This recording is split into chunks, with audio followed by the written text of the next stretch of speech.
Craig Cassar from Get Out There magazine. It's a Tuesday evening in early June, and that means it's time to kick off the Ancaster Heritage Days with the Ancaster Mill Race. There's a 1K, 5K, and 10K tonight. The environment outside the Ancaster Community Centre was like a street party, including bouncy castles for the kids.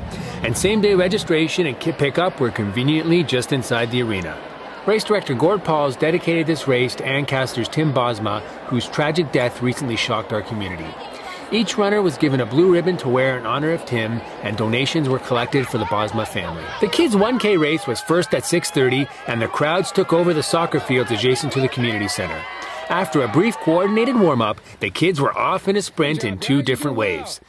They ran around the soccer fields, all on grass and away from roads, so this is a very safe race and parents could keep their kids in sight the entire way. The kids had their very own finish chute waiting for them, which is a really nice touch. Waiting on the other side of the chute were medals and a tasty ice cream sandwich. They were each also entitled to a full meal catered by the Ancaster Mill.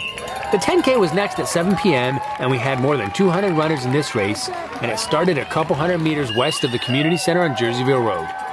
The 5K start was 10 minutes later at the same spot and had nearly 700 runners. And we're off in the 10K. This is a notoriously hilly course, so it's definitely going to be a tough one.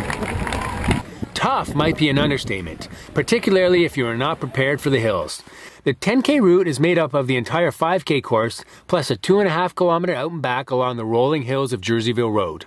So both races got to run up and down the biggest hills, and although the rest of the 10K route looks much flatter in comparison, those hills are still quite substantial. Along the way, many residents came out to watch, cheer, and even offer a sprinkler to cool down.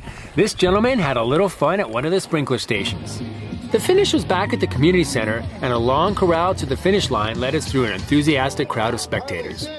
While I was running, my wife watched our kids play in and around the bouncy castles the entire time. So this race gets huge bonus points for being family friendly and making time fly by for the kids. The hard work's all done, now it's time for the food. Now that's a hearty meal. There was no 5K or 10K medal tonight, but with a cool tech t-shirt, the best post-race meal of any road race I've been to, and complimentary ice cream sandwiches available all night, we absolutely got our money's worth.